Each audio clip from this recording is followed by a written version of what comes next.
Hola gente, ¿cómo están? Hoy les vengo con una entrevista que grabé hace bastante tiempo atrás, para ser sinceros. Hace 2 meses atrás y hasta recién no lo pude subir, así que perdón por eso, Manuel. Pero es una entrevista muy interesante, llena de contenido espectacular, así que no quería dejar esto sin subirlo. Es con el CEO de Velo, Manuel Beudroit, que nada, nos va a contar cómo fue toda su trayectoria, toda su historia hasta llegar a Velo y bueno, y unas cositas de Velo también. Así que sin más, los dejo acá con la entrevista. Bueno, gente, acá estamos con Manuel, que bueno, mil gracias por tu tiempo, mil gracias por venir, por la buena onda. ¿Cómo estás, Manuel? Todo muy bien, por suerte, che. Gracias por la invitación. No, por favor, gracias a vos. Bueno, no perdamos absolutamente nada de tiempo y vamos. Me gustaría hacer la primera pregunta, que es, ¿dónde considerás vos que comenzó tu historia como emprendedor? Hmm. En mi casa, diría. Digamos, yo vengo de un hogar clase media donde mi viejo ingeniero electrónico, mi hija artista plástica, los dos fueron emprendedores en diferentes aspectos, por así decirlo.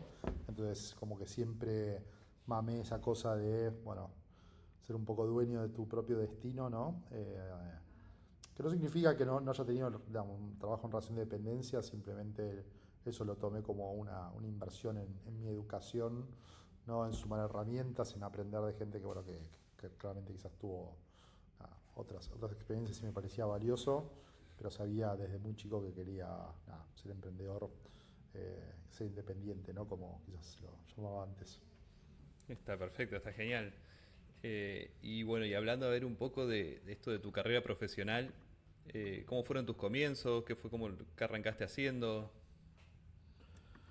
A ver, yo vengo de un background en biología, o sea que mis primeros pasos fueron en ese sentido. Mi primer trabajo fue con mi viejo, ¿no? O sea, en su fábrica. Él se dedica a telecomunicaciones, entonces, bueno, estando ahí, haciendo, ayudándolo en lo que podía. Después con mi vieja también como ayudante de artista. Pero digamos, mi primer trabajo, que de hecho pagué para trabajar, aunque suene Completamente digamos, opuesto a la realidad. contraintuitivo, si Sí. me tenía que pagar la RT, fue en el zoológico de la ciudad de Buenos Aires, y me encargaba básicamente de armar los hábitats de los animales. Muy buen trabajo, lo ¿En qué año fue recomiendo, la verdad eso? que, eso fue 2002, 2003, por ahí. Ok, Este, o sea, bueno, nada, o sea, fue como el primer formal. Y después cambié de carrera completamente, me fui a estudiar tecnología multimedial y me fui a trabajar al Centro Metropolitano de Diseño, donde estaba en el área de diseño interactivo, con todo el tema de web, gaming, interactivo en general. Nada, estuvo bueno. está genial. ¿Vos ahí qué tipo de trabajo hacías? A ver, ayudaba básicamente a otros emprendedores que estaban trabajando en esas industrias con sus proyectos, ya sea para aplicar a ferias, para aplicar, nosotros teníamos también todo una incubadora, entonces bueno, nada, cómo darles apoyo desde lo financiero, de Ok. conectarlo con otras entidades, ya sean gubernamentales o privadas. Entonces, bueno, era eso, ¿no? Estar dándole un poco apoyo al ecosistema, y hacer que el ecosistema crezca en definitiva. Claro, era tipo una consultora o mentorías, algo de ese estilo. Claro, claro, claro. Entonces nosotros, por ejemplo, no sé, organizábamos lo que era el Festival de Diseño de Buenos Aires y era bueno, un mega evento ahí donde se podía mostrar todo lo que se venía laburando a nivel país. Y bueno, nada, básicamente ese era un poco el trabajo, ¿no? Está bien, está genial. Después de ese trabajo, ¿qué seguiste haciendo? De ahí me fui, a ver, yo entré justo fue el cambio de gobierno entre Telemann y Macri, entonces me comí toda la curva, si querés, del cambio de mandato. Eh, me hicieron planta permanente y al otro día renuncié, porque no me bancaba a trabajar más en el Estado, o sea, no me volvía loco no estar haciendo nada. Y me fui a trabajar a una agencia de publicidad haciendo básicamente creatividad, diseño, contenido. Ahí estuve cuestión de no sé, casi 2 años. y de ahí me fui a trabajar a Accenture, donde empecé como PM, ¿no? Como Project Manager, y terminé como Service Delivery Lead, que era básicamente el encargado de toda la operación de local de Argentina, que le dábamos servicio a Procter Gamble en Latinoamérica, en Iberia, ¿no? España y Portugal, y algunas marcas de Estados Unidos, de Norteamérica. Pero bueno, en paralelo, cuando estaba en el CMD, empecé a armar mi primera startup. Eso era básicamente una compañía que se dedicaba a hacer customización, pendrives customizados. La empresa se llama Two Square. Lo que hacíamos era hablar, bueno, con marcas, no sé, como Starbucks, y con el loguito de Starbucks hacíamos un pendrive, o hicimos el pendrive de Boca, donde tenías la camiseta de Boca, le sacaba los shorts y tenía el pendrive ahí. Así que, nada, un poco de todo, ¿no? Este proyecto tuyo lo ibas haciendo a la par que seguías tu laburo en Accenture. Sí, siempre, siempre. Siempre Y creo que, digamos, hay un aprendizaje que, a ver, obviamente te puedes tirar la pileta de una, ¿no? Pero bueno, también uno necesita vivir. sí, Entonces me acuerdo que entraba a laburar a las 7 de la mañana.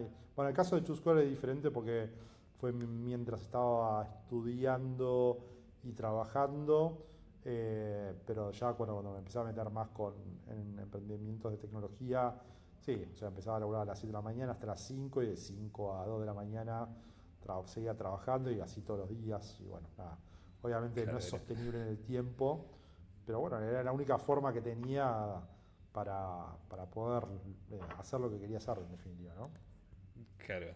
Sí, a ver, y con este emprendimiento, ¿cómo te manejabas? O sea, ¿cómo era esto de ir a hablarle a las marcas? ¿Dónde conseguías los contactos? ¿Cómo hacías? Mira, como todo en la vida, digamos, el network que uno tiene, ¿no? La red de contactos, uno empieza chiquito y después se va agrandando, agrandando, agrandando. Eso es esa sería la más efectiva de todas, pero también me ha tocado agarrar el maletín, ir a la calle y vender, digamos. Y esa primera vez no me la voy a olvidar más. Es una situación donde uno es muy vulnerable, donde tenés que aprender la venta en la calle, y nos fue bien,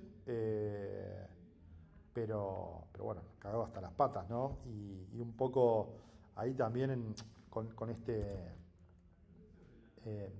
tema de que, nada, uno, viste, siempre tenés que agarrar, creo que en toda la vida tenés que ir con esta mentalidad, ¿no? De el no ya lo tenés, y ir a ganar el sí, y bueno, entender que hay un problema para resolver. Ese problema eran ventas, y bueno, hacer lo que sea necesario para poder vender, y realmente, bueno, empezar a impactar sobre el cash flow, ¿no? Sí, sí, pero es difícil esos primeros momentos. Bueno, yo vengo de otro palo, yo tengo una empresa de videojuegos y también recuerdo al primer evento que asistí, las primeras rondas de negocio, que nada, era de mis primeras veces hablando en inglés con gente extranjera, yo todo sin experiencias previas, todo también completamente asustado, pero bueno, después tenés que ser muy cara dura y te das cuenta que no es para tanto. Total, Como bien dijiste, total. el no ya lo tenés, es cuestión Sí. de salir a partir de ahí.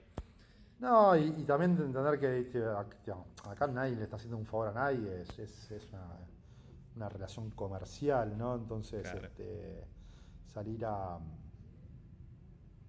básicamente a, bueno, a vender y ver, digamos, si hay un match, ¿no? En ese sentido con, con el que tenés del otro lado, ¿no? Excelente. Sí, ¿y este emprendimiento qué pasó? Ese emprendimiento lo cerramos porque éramos unos cagones, básicamente.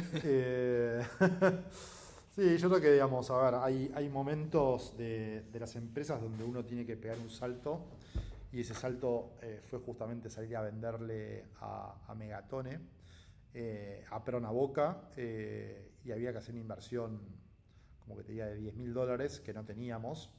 Claro. Eh, entonces, también muy, muy, muy pendejo, viste, muy ¿Qué edad naif en tenías muchas más o cosas. menos? Yo tenía 24, creo, algo así. Está bien. Bueno, muy pendejo, creo que ahora está todo mucho más adelantado, ¿no? Pero en esa época emprender entre mis amigos no era común, digamos, ¿no? Hoy creo que hay más un aspiracional a ser emprendedor. En ese momento el aspiracional estaba mucho más puesto del lado de trabajar en corpo, ¿no? De hacer Claro, carrera corporativa, ¿no? El rat race que todos conocemos. Y esto era algo como totalmente incierto, donde digamos, tenía más dudas que certezas y donde había que tirarse la pileta todos los días, donde había generaba muchísima frustración también, porque nuevamente creo, un poco habiendo pasado por corporación y sí, por todo, digamos, en una empresa grande uno está en un transatlántico, ¿no? Y su contribución marginal hacia la velocidad y la dirección de la empresa es casi nula. En una startup, en una pyme, digamos, si vos no remás, el bote no se mueve. sí. Y bueno, a mí me gusta remar, ¿no? Y me gusta ver el bote moviéndose. Pero bueno, hay gente que quizás eso le genera muchísima ansiedad.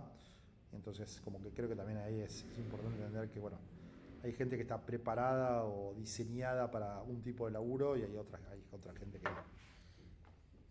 No, sí, coincido completamente. Eh, Este, pero bueno, hay que ser honestos con uno, ¿no? No hay que mentirse. Eh, los humanos solemos mentirnos bastante. sí, sí, coincido al 100%. Bueno, a ver, esta empresa la cerrás. Vos en el momento que la cerraron, vos seguías trabajando en Accenture. En ese momento,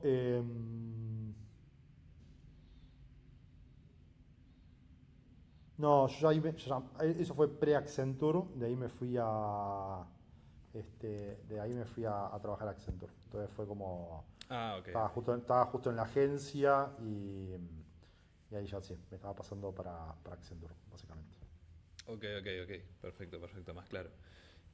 Bueno, y ahí cómo continúa tu experiencia emprendiendo después de este intento fallido, si se quiere decir. Sí, bueno, ahí fueron, a ver, Accenture en total fueron 5 años que estuve, pero en el medio empecé a emprender de vuelta, empezamos en el 2011, principio del 2012, empezando a armar justamente con un ex compañero del CMD una plataforma de préstamo de cosas, o sea que si te sobraba una silla en tu casa podías prestársela a alguien que la quiera. Eh, y ahí conocí Bitcoin y rápidamente, digamos, tiramos la plataforma esta a la basura, la reconvertimos y empezamos a trabajar en hacerla que sea Bitcoin related, por así decirlo. Ok, Y bueno, nada, desde ese momento full life, ¿no? En el sentido, sí. Nuevamente en paralelo con todo lo que veníamos haciendo que hacía mi laburo en Accenture, pero bueno, llegó un momento en el cual ya era, nada, se me fue de las manos y realmente yo quería emprender, así que eh, nada, di el paso a la tomaste la luz. decisión, la complicada. Sí, está Eh, difícil, sí, sí. Pero y fue buena, fuera. ahí te enfocaste 100% en esta plataforma que estaban trabajando. Sí, empezamos. No, de hecho, tuve casi un año y medio, te diría, ahí. Y en 2014, después de cerrar, digamos, una ronda de inversión, ahí sí, salté full a lo que fue Vitex, digamos. Y sí, digamos, me acuerdo que fue en enero de 2014, ahí sí me lancé de lleno a emprender y bueno, desde entonces a full con esto. ¿Y qué era la plataforma? ¿Era un DEX? No existían ni los DEX en su año. O sea, digamos, el primer marketplace se llamó CryptoCueva, que después le cambiamos el nombre a Conecta Bitcoin, que era un marketplace para comprar y vender Ok, Bitcoin. Digamos, ponías anuncios de compra y de venta y, digamos, básicamente te generabas un perfil, tenías ratings, teníamos un escrow dentro de la plataforma y eso le daba seguridad un poco al usuario que transaccionaba. Hay que entender que en ese momento casi digamos, todo el intercambio de Bitcoin sucedía en los grupos de Facebook de Bitcoin Argentina, entonces estaba muy, digamos, expuesto a posibles fraudes, más allá que era una comunidad chiquita, el tiempo fue como, bueno, darle más seguridad y privacidad, ¿no? a las transacciones. Y después construimos un broker que se llamaba CryptoCambios, perdón. Y después ya en 2014 sí lanzamos Bitex, que fue el primer exchange de Bitcoin de Latinoamérica, o el segundo, ¿no? Qué locura. ¿Y cómo fue este proceso de ir escalando este proyecto? Porque, nada, como todo, como es emprender, viste que uno se va encontrando con dificultades. Cuando los proyectos crecen, la empresa crece, se hace. De golpe hay un montón de responsabilidades, un montón de cosas nuevas que no te las enseña nadie. ¿Cómo fue este proceso para vos de crecer una empresa? Muy desafiante. Yo creo que digamos, lo principal tiene que ver con entender que, digamos, uno cambia con el tiempo, de que el Manuel que arrancó con Velo, digamos, a pensarlo en 2020 no es el mismo hoy en 2025, por canas, peso y quemadura, pero también, digamos, por madurez, responsabilidades, eh, sí, proyección, etcétera, ¿no? Entonces, creo que lo principal acá es entender que uno va a cambiar, de que va a evolucionar, que la esencia no cambia, pero tenés que ir de alguna manera. Si vos no creces, tu equipo no crece, tu empresa no crece. Entonces, y esto no significa ponerse camisa, significa realmente hacerse cargo de los problemas, no mentirse, ir de frente, ser íntegro, digamos, tener los valores bien alineados, y nada, y laburar como un animal, porque digamos, no hay secretos básicamente, ¿no? O sea, hay que romperse el culo y, digamos, y ir a fondo, digamos. Ese es el secreto. El secreto es que no hay secreto. El secreto es que hay que laburar. Sí. Eh, y bueno, a ver, vos me comentabas que con esta plataforma levantaron inversión. Con Velo arrancamos a hacer un No, proceso de pero previo a fundraise. Velo, Ah, con sí, sí, con la sí, plataforma sí, de sí. esta de criptos. ¿Esa fue tu Con, primera experiencia con, también con esto de levantar funding y todo esto? bueno, técnicamente con CryptoCueva fue nuestro primer cheque, con un amigo uno de nuestros socios invirtió en ese momento, no te quiero mentir, pero algo así como, creo que fueron $5.000, o algo por el estilo, que obviamente fue como una bocanada de aire fresco y nos ayudó Claro. a crecer un montón, a contratar, digamos, a tener, digamos, ese primer equipo, para poder salir a ejecutar. Y, y bueno, nada, esa fue la primera. Después con Vitex sí, digamos, tuvimos levantamos una ronda iban a ser 2 millones, al final fue un poco menos, pero bueno, sí, levantamos guita ahí, y después ya con Velo sí, levantamos en total 4.2 millones de dólares. Eh, pero bueno, la verdad que diría que para nosotros, o sea, obviamente levantar plata es importante porque te permite tener, digamos, los recursos necesarios para poder ejecutar. Eh, no soy de las personas que, digamos, que tiene una cucar, o sea, que como que es un hito es haber levantado plata. ¿Cómo se dice? Me parece que es entender que es un medio para un fin. Eh, y que no se te vaya la vida en eso, porque en definitiva vos estás de alguna manera dando parte de tu empresa, ¿no? Sí, Entonces, pero bueno, hay gente que estás no lo, vendiendo. no lo, no lo entiende, ¿no? No, y literal que a veces, nada, regala y regala y No, sí, regala, sí, sí. eh, y no está bueno. Sí, y bueno, a ver, vamos con Velo. ¿Cómo arranca la idea de esto? ¿Por qué un mercado tan competitivo como es el mercado financiero? Nada, eso, ¿cómo surgió todo esto? Surge por una necesidad personal. Digamos, yo, como te comentaba, venía de armar un exchange, digamos, manejaba toda mi economía en cripto, pero no estaba pudiendo de alguna manera dejar de depender de mi banco para moverme en el día a día, y fue como, ok, hagamos un producto en el cual pueda vivir en cripto todos los días. Y ese fue un poco el disparador de Velo. Y con el tiempo, bueno, nada, empezamos a descubrir que había más gente con el mismo problema, que nuestra solución le servía a otros perfiles. Y ahí, bueno, nada, en la medida que vas también un poco. O sea, lo importante acá es moverse y generar información, ¿viste? Es entender que, che, puedo servir muy bien a alguien que vende software para el exterior porque le doy una cuenta para cobrar de Estados Unidos gratis, y recibe el dinero casi de forma inmediata. Lo mismo con euros, que te puedo permitir pagar como local en Brasil, no sé, poder hacer pagos a 50 países del mundo. Entonces, ahí, digamos, creo que es importante sí hacer foco en, como diferentes lo llaman ICPs, ¿no? El Ideal Customer Profile o el perfil de usuario ideal. Eh, pero también hay mucho de investigación mientras vas haciendo, ¿no?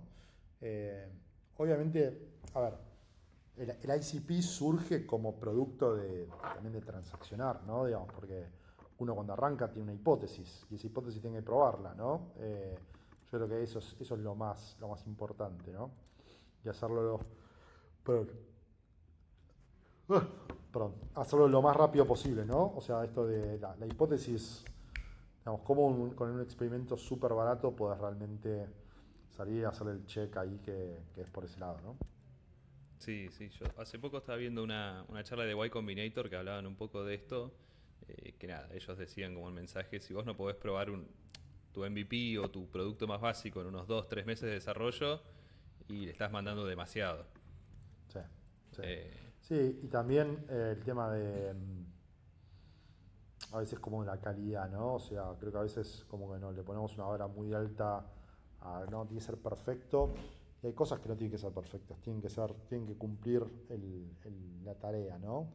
Que en definitiva cumplir la tarea es justamente validar esa hipótesis. claro. En nuestro caso en particular, nosotros pudimos validar la hipótesis ni siquiera, eh, o sea, haciendo una demo del producto, es una dummy. Con eso fue suficiente como para. Fue suficiente para. ¿Cómo se dice? Este, Sí, para validar el producto. validar sí, la Eh, hipótesis y entender que había un fit en el mercado. claro, sí, sí, está clarísimo. Ustedes esta primer versión de Velo, ¿cuánto tiempo les tomó de desarrollo? A ver, la DAMI nos habrá tomado por unos 3 meses, entre una cosa y la otra, porque también ahí, bueno, estuvo desordenado, le faltó un poco de más rigurosidad, pero una vez que validamos, o sea, la alfa la habremos sacado estoy pensando, entre 6 meses, y la pública tardó, sí, 7 y medio, 8, digamos, ¿no? Está bien, está bien. Es bastante rápido igual, es bastante ágil. Sí, o sea, pensá que quizás a diferencia de otros productos, nosotros manejamos dinero, hay licencias, o sea, realmente hay como un montón de cosas que son muy críticas, que hay que tener en cuenta y bueno, nada, eso Y tenés que. eso te quería preguntar, al ser un producto financiero me imagino que de por medio hay un montón de leyes, un montón de temas, cuestiones que tenés que ser muy cuidadoso porque es Sí, peligroso, o sea, peligroso sí. a nivel, podés ir preso el día de mañana de un paso en falso, ¿no? Sí, ¿Cómo fue sí, todo? no solamente puedes ir preso, sino también puedes perder plata, Sí, y que no es tuya, ¿no? Entonces, creo que también eso hay que tenerlo en cuenta, ¿no? fue Eh, complicado todo ese proceso.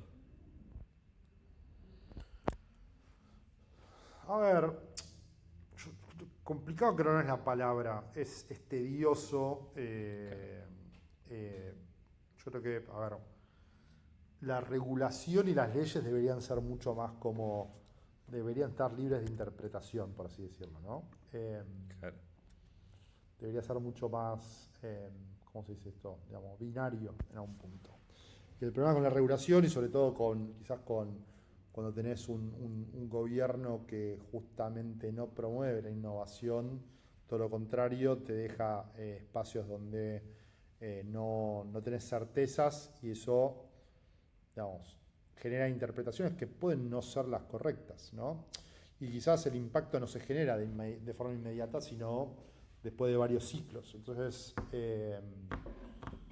nada, muchas veces, digamos, yo también por eso soy como muy crítico de todo el tema regulatorio, como que la gente, a nadie le cuesta hacer regulación, pero porque nadie después se tiene que hacer cargo de ese peso regulatorio en el día a día. Entonces, como no tenés, digamos, un impacto, no, nada, hay que ser realmente muy ácido en realmente determinar qué regulás, cómo lo haces, cuáles son los impactos, los tiempos, cómo también te pones del lado del negocio, ¿no? Porque, a ver, te doy un ejemplo. El análogo a una PCP en Argentina, a nosotros nos tardó 3 meses, que es muy rápido. En México tarda 3 años. Imagínate para una empresa esperar 3 años para tener una licencia para empezar a operar. Es una locura. Y tampoco es que están, o sea, como el otro día hablábamos con una persona, está peso regulatorio, o sea, la industria más regulada del mundo es la energía nuclear. Después vienen Sí. servicios financieros. Y claramente, digo, nadie se va a morir por hacer servicios financieros, ¿no? No, claro, claro. Eh, bueno, a ver, lanzan esta dummy, le va bien. ¿Qué pasa después con el equipo? ¿En qué momento dicen, nada, a 100% por esto? ¿O cómo fue el escalamiento? ¿Cómo sigue la historia? Bien. Bueno, nada, salimos, toda la efervescencia también de levantar. Bueno, ahí empezamos a armar un poco el camino para levantar plata. Hasta ahí había sido todo pre-seed, digamos, habíamos levantado $420.000. Lanzamos en septiembre de 2021 y después en marzo, sí, marzo-abril cerramos nuestra seed round, que levantamos en total 3.8 millones. Eh, Nada, creo que, a ver, aprendizajes ahí es que cuando tenés plata te equivocás mucho más que cuando no tenés plata, porque tenés justamente más espacio, más aire, y eso puede ser veneno para una startup si no lo administras bien. Eh, entonces hay que tener mucho cuidado con eso, ¿no? Cómo el dinero puede impactar básicamente sobre la ejecución de la startup, eh, y, ¿cómo se dice? Y las decisiones que tomás, ¿no? En definitiva, desde las contrataciones, a quién contratás, a quién echás, qué servicios Sí. contratás, cómo vas manteniendo ese cash flow, ¿no? Eh, Nada, creo que digamos, si hay algo que a nosotros nos sirve un montón es pensar a las empresas desde una economía de la escasez, ¿no? Si yo puedo, medio a lo MacGyver, ¿no? Si yo puedo hacer esto con un alambre y una pila, bueno, cuando tenga 10 millones de dólares ya sé cómo tengo que hacer para que realmente eso escale a la N. Claro. Así que, Sí, nada, sí. eso un poco.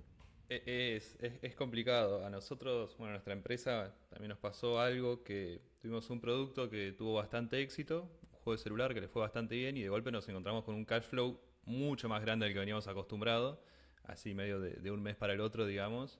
Y bueno, y fue un poco, mucho más tarde nos dimos cuenta, de cometer un montón de errores esto, de contrataciones aceleradas, de tratar de escalar de golpe, hacer todo ya. Y bueno, es complicado, en el momento uno no se da cuenta, pero viendo para atrás, nada, estoy de acuerdo con tu visión. Hay que ser muy consciente a la hora de manejar el cash flow de la empresa. Total, total. Perfecto, a ver, levanta. Y esto, otra pregunta, otro tópico. ¿Cómo es esto de levantar inversión, las rondas? ¿De dónde sale? ¿Cómo conseguís los contactos? ¿O dónde lo aprendiste a hacer? Porque... Learning by doing. No, te diría que no soy el mejor levantando plata. Eh, Hay gente que es especialista, quizás después tiene un producto de mierda, o son unos estafadores, pero bueno, conocen muy bien el playbook. A ver, creo que esto es aprendizaje. Lo primero y principal que uno tiene que entender es si tu compañía tiene que levantar plata. Hay compañías que son digamos, que por su naturaleza pueden ser VC-backed y hay otras que no. Primer punto. Entonces, a lo que voy con esto es, si tu compañía no puede ser multi-billion dollar company, ¿no? O sea, tener digamos, facturación anual o valuación, si querés, por arriba de los 1.000 millones de dólares, y ser muy nuevamente, no mentirse a uno. Si tu compañía no va a lograr eso, no gastaría tiempo en ir a hablar con inversores, porque no te van a invertir, porque ellos básicamente, la matemática es simple. Ellos, vamos a un ejemplo, levantan $1.000.000, tienen que invertir en 100 empresas para que una de esas les repague los $100 millones que levantaron. Entonces, eso también genera mucha frustración del lado del emprendedor, porque significa que ese inversor con el cual quizás pegaste re buena onda, si tu compañía no le va bien, no tiene buenas métricas, no te va a estar dando pelota.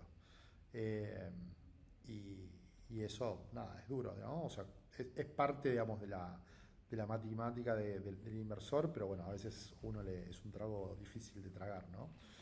Y una vez que de alguna manera que haces el check de que sí, mi compañía es plausible ser invertida, ahí creo que lo principal es, ok, ¿quién me va a permitir llegar a los inversores que yo necesito para mi empresa, ¿no? Entonces, ahí juega mucho la industria, la industria en la que invierten los inversores, el stage, ¿no? El estadio. No es lo mismo inversores que invierten en pre-seed que los que invierten en series B, C o D. Sí.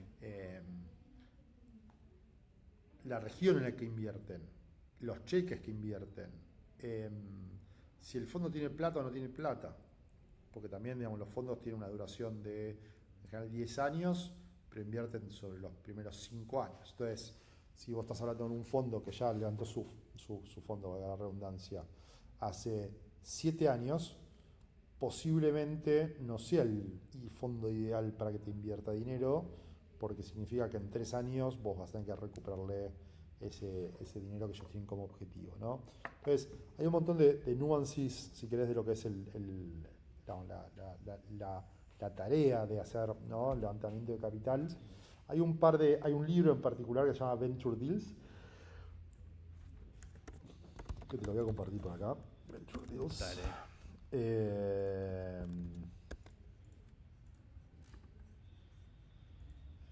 Chat, ¿no? Acá.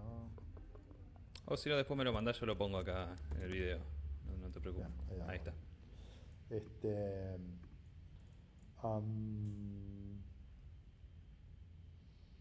Ahí básicamente te enseñan, digamos, cómo es. O sea, algo importante a mí que me pasó es hablar el idioma del fondo de inversor, Sí. del fondo de inversión. Desde literalmente el vocabulario a qué es lo que están buscando, a qué es lo que no están buscando, a tratar, digamos, de dominar la conversación, que es difícil también, ¿no? Entender también acá, esto es importante, que es una relación simétrica, en el sentido que están los dos en la misma. No es que vos estás en desventaja porque vos le estás pidiendo plata, vos le estás dando un peso a tu empresa. Entonces, esa relación tiene que ser lo más balanceada posible, porque ese tipo de cuestiones también salen mucho en la conversación con el inversor, ¿no? Claro. Así que bueno, eso. Sí. Está bien, está perfecto, está buenísimo. Volviendo al tema de Velo, vos me comentabas que, bueno, lo mismo, como todas las empresas, tiempos van cambiando, fue transformándose. El Velo, cuando surgió como idea, por ahí no es lo mismo que es hoy en día. ¿Cómo fue esto de ir adaptándose y demás? Sí, yo creo que hay cosas que uno sabe que tiene que adaptarse y otras cosas que tiene que pedir ayuda para adaptarse. Entonces, por ejemplo, desde ir al psicólogo a tener, digamos, un coach, ¿no?, que te esté ayudando un poco a revolver lo de adentro, que es difícil porque, nada, también, o sea, a nadie le gusta que le digan, viste, que sos un choto en esto o lo otro, pero bueno, digamos, es como si si vos no entendés que tenés, digamos, que sos perfectible, eh, vas muerto, ¿viste? Así que, nada, creo que lo más importante ahí es entender que, bueno, si uno quiere, de alguna manera, desafiarse y crecer y ser mejor en lo que uno está haciendo, ¿no? Y después mucho de, nada, apoyarse en el equipo, en tu partner. Bueno, en mi caso, digo, mi familia es un pilar fundamental para lo que hago. Imagínate, digamos, no tener el apoyo de mi familia para estar laburando, sí, no sé, 12 horas por día, ¿entendés? Eh, se vuelve realmente un tema que te interpela tu día a día, tu vida, eh, y, y bueno, eso. Está muy bien. Sí, sí, es complicado por ahí esto de... Va, emprender requiere, como bien decías, mucho laburo. Hay veces que toca estar 12 horas sentado y toca estar 12 horas sentado y no hay vuelta que darle. Porque si no lo haces, estás fallando vos y estás fallando tu empresa, ¿no? Sí, Es una forma de trabajar completamente distinta a relación de dependencia. Y, sí, y por ahí desde fuera es complicado de ver o de entender eh, nada, el por qué uno hace todo esto. sí. Em, Y nada, y creo que justamente es una cuestión muy personal, ¿no? O sea, sí, también. hay cosas que nadie va a entender realmente de qué se trata, hasta que no lo vivas en carne propia, ¿no? Sí, sí, no, no, completamente de acuerdo. Bueno, a ver, estamos llegando más o menos a horario. Un par de preguntas más te quiero hacer. ¿Qué le ves para el futuro de Velo? ¿Cómo lo ves? Brillante. Nada, a ver, la verdad que nosotros siempre nos interesó nuevamente esto de construir servicios financieros arriba de cripto para dar, digamos, crear nuevas oportunidades, nuevos casos de uso, sumar valor a los usuarios. Eh, este año estamos lanzando el producto en Brasil, entonces, nada, ahí trabajando mucho en eso, armando equipo, armando producto, con el regulador también.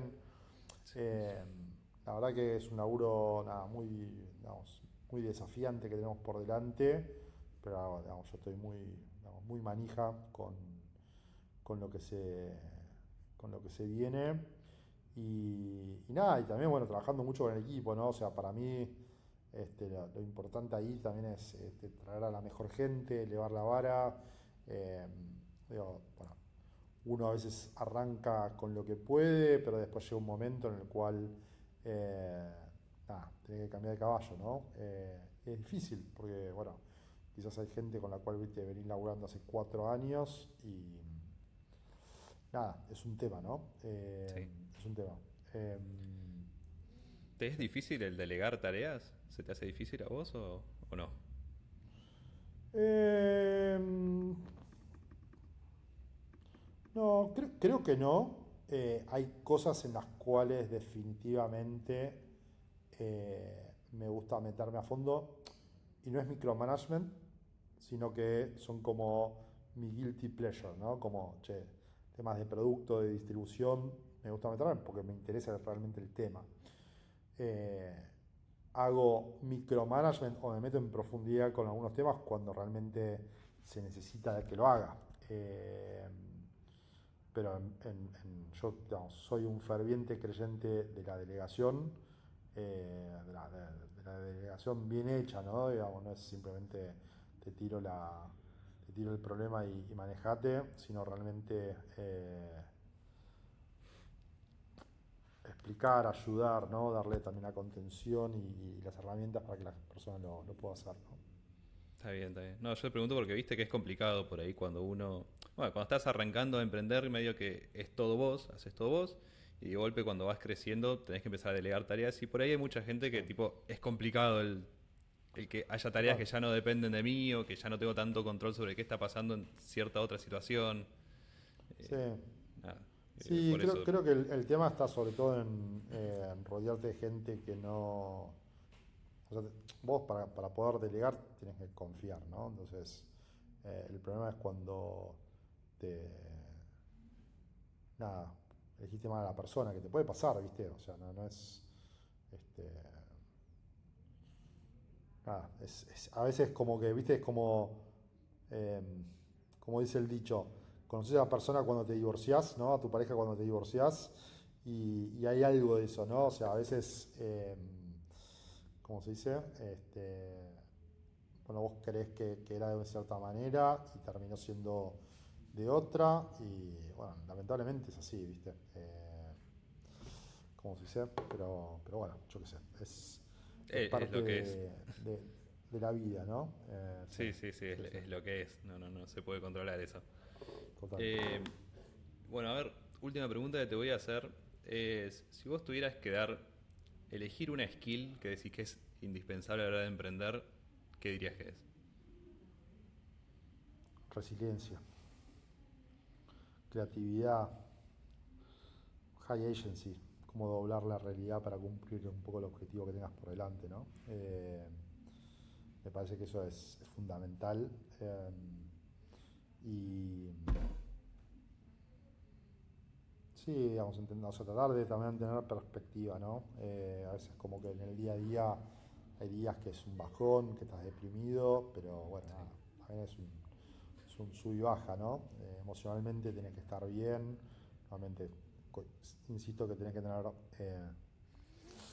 una buena familia, una contención como para poder de alguna manera poder continuar haciendo lo que a uno le gusta. Y bueno, eso. Está bien, está excelente. Excelente. No, me encanta hacer esta pregunta porque todo el mundo me responde cosas distintas. ¿En serio? En serio, sí, Mirá, sí. mirá, Me parece muy interesante. interesante como cada uno tiene una perspectiva ahí diferente sobre este tema, ¿no? Total. Sí, creo que, a ver, sí, me parece que es como un ¿viste? Personality Es muy trait, personal, ¿no? sí. Donde cada uno lo vive de diferente manera. Eh, pero creo que hay como ciertos fundamentos que seguramente algo se comparte. No, obvio que sí, obvio que sí. Bueno, vamos a ir dando un cierre a esto. No sé si querés decir unas últimas palabras o algún otro tema, tópico que te gustaría tocar. No, tranqui, la verdad que nada, muy buena la charla. Nada, para los que estén con dudas de emprender, háganlo. Me parece que nada mejor que equivocarse, pegársela y aprender, llorar en una esquina ahí del baño. Es duro, pero creo que es satisfactorio, al menos para a mí que me gusta crear algo nuevo de cero, que impacte millones de personas. Nada, es algo que me apasiona muchísimo, y ojalá mucha más gente lo haga, ¿no? También porque quizás hay gente que su destino era emprender y a veces por miedo, por cagazo, ¿no? No lo está haciendo, y nada, me parece que digamos, no hay que permitir que el miedo nos domine, ¿no? Hay que realmente ser uno, bueno, el participante principal de nuestra vida, ¿no? Completamente de acuerdo. 100%. La verdad que para el que esté escuchando, si tiene miedo de emprender, por favor que lo haga. No se tire a la pileta, obviamente, pero en la medida que Ah, sea sí, posible que lo intente porque es súper satisfactorio. Eh, total. es completamente satisfactorio. Bueno, vamos a dejar la charla hasta acá. Mil gracias, Manuel, por venir, por tu tiempo, por la buena Un onda, la verdad, y placer. por contar tu experiencia. Me parece súper interesante. Creo que se sacaron unos temas muy interesantes de esta charla. Mauricio. No, gracias por la invitación y nada, acá a disposición. Así que bueno, sin más, un Buenísimo. saludo, adiós. Nos vemos.